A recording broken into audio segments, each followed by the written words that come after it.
Assalamualaikum dan selamat kembali ke Domir TV. Peristiwa Mi'raj Nabi Muhammad sallallahu alaihi wasallam dari Masjidil Aqsa ke Sidratul Muntaha pada 27 Rejab dalam waktu yang amat cepat merupakan peristiwa keajaiban dan kekaguman yang mengundang reaksi hebat dari kalangan kafir Quraisy ketika itu. Menurut satu riwayat dari Masjidil Aqsa, Nabi sallallahu alaihi wasallam Mi'raj menghadap Allah Subhanahu wa taala ke Sidratul Muntaha. Ianya terjadi di bawah bimbingan Allah Azza wa Jal dan taufiknya.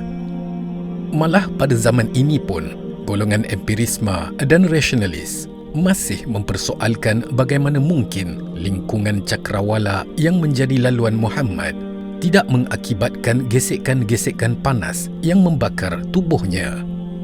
Bagaimana mungkin baginda dapat melepaskan diri dari daya graviti bumi? Mereka ini melihat segala kejadian dan peristiwa berdasarkan realiti empirik dan yang rasional sahaja. Oleh kerana itu, tidak menghairankan kalau banyak riwayat yang memberitakan terjadinya kemurtadan di kalangan sebahagian muslimin ketika mereka diberitahu Rasulullah sallallahu alaihi wasallam mengenai peristiwa Isra dan Mi'raj. Apa itu Sidratul Muntaha? Sidrah adalah pohon sidir atau dalam bahasa Inggerisnya dinamakan sebagai Lord Tree, manakala Muntaha pula bermaksud penghabisan. Pohon sidir adalah pohon lambang kebijaksanaan dan kearifan. Dengan itu, apabila Nabi sampai ke Sidratul Muntaha, artinya baginda telah mencapai tingkat kearifan yang tertinggi dan tidak ada lagi kearifan setelah itu sepanjang kemampuan manusia. Di dalam agama-agama lain juga disebutkan tentang pohon seperti Sidratul Muntaha. Sebagai contoh, di dalam budaya Mesopotamia kuno, pohon abadi Asiria digambarkan oleh satu siri noda dan garisan silang. Ia merupakan simbol agama kaum Asiria pada abad ke-14 sebelum Masihi. Pohon abadi ini juga muncul dalam agama Norse Viking sebagai Yggdrasil, pohon dunia, sebuah pokok besar yang menyimpan ilmu pengetahuan yang luas tentang segala yang mengelilinginya.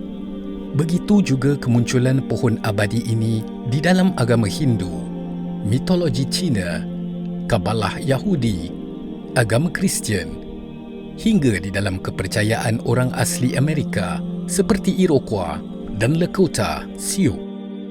Allah Subhanahu wa taala berfirman secara langsung kepada Nabi Muhammad sallallahu alaihi wasallam ketika di Sidratul Muntaha.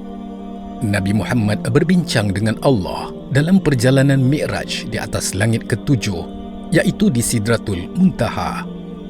Sidratul Muntaha merupakan satu lapisan tempat berhentinya semua makhluk serta tempat yang tidak dapat dibayangkan oleh Rasul, malaikat, manusia maupun jin.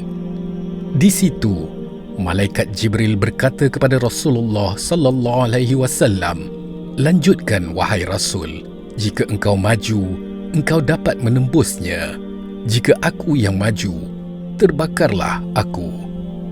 Malaikat Jibril alaihi salam sebagai pemimpin para malaikat terhenti di batas yang telah Allah gariskan baginya sehingga ia tidak dapat meneruskan langkahnya. Namun Rasulullah sallallahu alaihi wasallam sanggup meneruskan perjalanannya kerana ia diizinkan Allah menembusi batas yang telah ditetapkan. Hasilnya ialah Nabi Muhammad sallallahu alaihi wasallam memperoleh perintah kewajipan mengerjakan solat 50 waktu yang kemudian diringankan oleh Allah Subhanahu wa taala menjadi 5 waktu. Peristiwa Isra' Mi'raj ini sebenarnya memiliki pengertian yang amat penting bagi pembinaan kepribadian manusia kerana dalam peristiwa tersebut Nabi sallallahu alaihi wasallam menerima perintah solat 5 waktu dalam sehari semalam. Solat ini yang merupakan inti daripada peristiwa besar tersebut. Ini kerana solat merupakan tiang agama dan dasar daripada pembangunan kepribadian manusia. Dalam pengertian yang lebih luas, solat adalah zikir dan senantiasa mengingati Allah dalam segala aktiviti dan tindak tanduk manusia. Inti daripada peristiwa inilah yang hingga sekarang menjadi tradisi wajib yang sentiasa disempurnakan oleh setiap Muslim. Kenyataan ini tentunya dapat dijadikan dalil akan keutamaan, keagungan darjat, makam serta keluhuran kedudukan Rasulullah sallallahu alaihi wasallam. Jika kepada Nabi Musa alaihi salam Allah berfirman secara langsung di balik penghalang, namun kepada Nabi sallallahu alaihi wasallam tanpa penghalang. Jika kepada Nabi Musa Allah berfirman secara langsung di bumi, namun kepada Nabi Muhammad di atas langit ketujuh. Ini menunjukkan kemuliaan Nabi Muhammad atas semua makhluk dan kedudukannya yang tinggi di hadapan Tuhan yang Maha Mulia. Maka Sidratul Muntaha adalah lambang kebijaksanaan yang tertinggi dan terakhir yang dicapai oleh seorang manusia pilihan Allah. Sesungguhnya Rasulullah sallallahu alaihi wasallam telah sampai di Sidratul Muntaha, maka baginda telah sampai satu tahap kebijaksanaan yang tertinggi dikurniakan Allah kepadanya, sehingga amat wajarlah Rasulullah memiliki akhlak yang sangat mulia, sabar, kasih sayang terhadap manusia, alam dan haiwan. Penjelasan Al-Quran mengenai peristiwa Isra' Mi'raj, baik yang ringkas maupun yang panjang, memang berbeza sekali dari penjelasan yang lazim diberikan oleh penulis buku.